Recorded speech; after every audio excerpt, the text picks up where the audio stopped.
This is Democracy Now!, democracynow.org, The War and Peace Report. I'm Amy Goodman. As we turn now to the Oscar-winning actress and activist Jane Fonda, relaunching her father's free speech organization, Committee for the First Amendment, which Henry Fonda established in 1947 to combat the rise of McCarthyism. In a statement, the committee said, quote, "The federal government's once again engaged in a coordinated campaign to silence critics in the government, the media, the judiciary, academia, and the entertainment industry. We refuse to stand by and let that happen," unquote. Before Jane joins us, I want to turn to part of a radio program produced by the original Committee for the First Amendment for ABC in 1947. This is singer and actress Judy Garland. This is Judy Garland. Have you been to a movie this week? You going to a movie tonight and maybe tomorrow? Look around the room.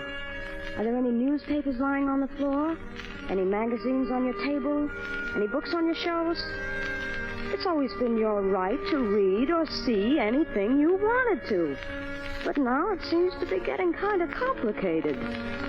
For the past week in Washington, the House Committee on Un-American Activities has been investigating the film industry. Now, I have never been a member of any political organization, but I've been following this investigation, and I don't like it. There are a lot of stars here to speak to you. We're show business, yes, but we're also American citizens. It's one thing if someone says we're not good actors. That hurts, but we can take that. It's something else again to say we're not good Americans. We resent that. That's Judy Garland, who together with Henry Fonda helped to establish the Committee for the First Amendment, established by Henry Fonda in 1947 to combat the rise of McCarthyism. Jane, it's great to have you back on Democracy Now! You're relaunching your father's organization.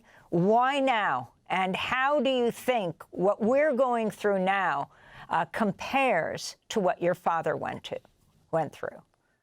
Well, you know, people who have expertise in authoritarianism have expressed... Accessibility shortcuts. Don't know what that was, but just keep going. Use the tab key to navigate and press space to toggle an option. Uh-oh. What? Anyway, as I was saying, people who have expertise in authoritarianism, or that clip, that sound made me cry, have said that they are really, really concerned about what they see as one of the most rapid aggressive seizures of power in an industrial democracy. I mean, this is... Authoritarians, I'm learning, take about 18 to 22 months to consolidate power. This administration is moving fast, which means we have to move fast. We have to do everything we can to stop what's happening before it becomes the norm, before it becomes institutionalized. And, you know, a lot of sectors of our society are being attacked. But as my father and Judy Garland and scores of other major stars in the 50s knew, freedom is in our bones. Freedom of speech is essential to creatives, to storytellers, as we are. And we're going to fight.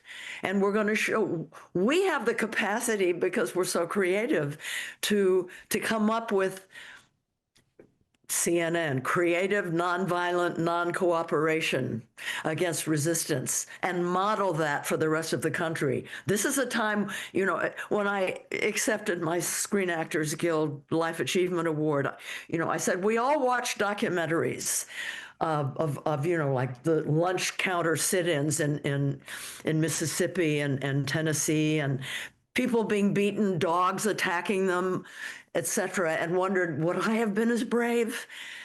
This is our documentary moment right now. We don't have to ask ourselves anymore, are we going to be brave enough to stand up?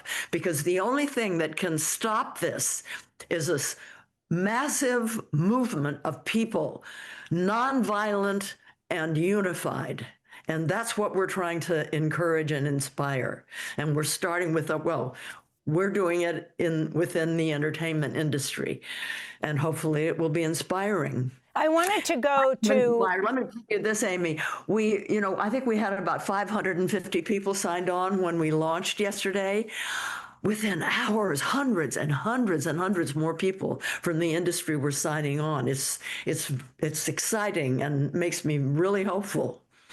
I wanted to go back to May when we interviewed the esteemed historian on McCarthyism, Ellen Schrecker. And I asked her about the piece she wrote in The Nation headlined, "Worse Than McCarthyism, Universities in the Age of Trump."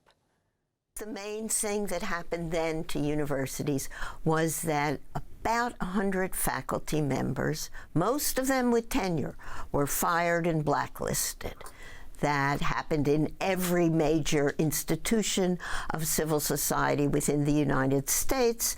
And although the universities pride themselves on academic freedom, whatever that means, they collaborated with the forces of repression that were actively imposing a climate of fear and self-censorship throughout American society. Today, what's happening is worse, so much worse that we have to really find a new phrase for it. I don't know what it'll be. But during the McCarthy period, it was attacking only individual professors and only about their sort of extracurricular political activities on the left in the past and in the present, then present. Today, the repression that's coming out of Washington, D.C., it attacks everything that happens on American campuses. So that was Professor Ellen Schrecker, the historian. She's talking about campuses. What happened with your father in Hollywood? Can you talk about the blacklisting of the writers, of the actors, of the playwrights, of what happened to Hollywood during McCarthy and why you think this is worse now? Well, back then, anybody that had joined any kind of organization was accused of being a communist, was fired from their work. A number of them went to jail, destroyed careers. That's what my dad and so many others were protesting against. I think that the woman expressed very well. That was individual people that were being attacked and put in jail. We're seeing this happening now all across the country in mass. We can't allow this to happen. So from McCarthy, I wanted to turn to the Nixon tape, September '71, when he mentions you and your dad. What in the world is the matter with Jane Fonda? I feel so sorry for Henry Fonda, who's a nice man. Yeah. Well, she really is. She's a great actress, and she looks pretty, but boy, she's often on the wrong track. So that was President Nixon. This is your dad, Henry Fonda, accepting the American Film Institute Life Achievement Award in 1978, when he kind of answers Richard Nixon. In the years since my dad has left us, I've done some things I know that he wouldn't have approved. I hope I've done some that he would defend. I know he'd bust his buttons tonight. He never met my children, but I know he'd be proud. I can hear Dad answering somebody criticizing Jane. Shut up, she's perfect. Shut up, she's perfect, Henry Fonda said. Jane, people who are listening on the radio can't see you beginning to cry. But the significance of what your dad said and the faith he had in you. It moves me very much. Yeah.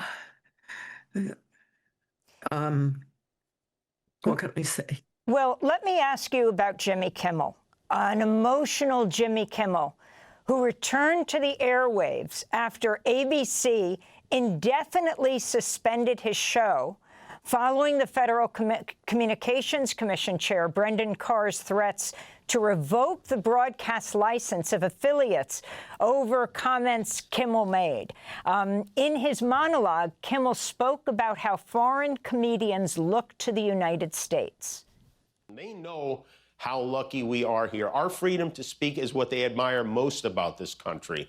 And that's something I'm embarrassed to say I took for granted until they pulled my friend Stephen off the air and tried to coerce the affiliates who run our show in the cities that you live in to take my show off the air. That's not legal. That's not American. That is un-American, and it is so dangerous. So that was all turned around. Sinclair Broadcasting and Nexstar owned many affiliates. They refused to put him back on the air, even when Walt Disney's ABC did. But then, because of tremendous pushback, which is why Walt Disney did also, Jimmy Kimmel's back, and he was referring to his friend Stephen, of course, who's Stephen Colbert. He is being let go in May. What's important to know is that 1.7 million Americans canceled their subscription to Disney. That's where it matters. That is called non-cooperation. And when it hits them in their pocketbooks, this is when it really matters. You know, when Trump was first elected and he issued a Muslim ban, Sarah Nelson, the brave head of the flight attendants union, she called for a general strike. It's one of the main things that got the Muslim ban stopped. Would have brought air transportation in the country to a halt.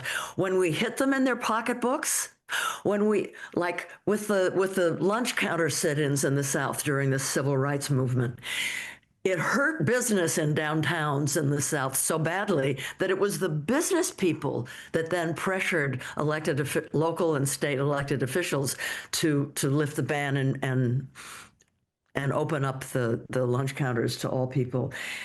That's what we have to do. And we're going to do it. I feel very confident. We have never experienced this in this country, ever.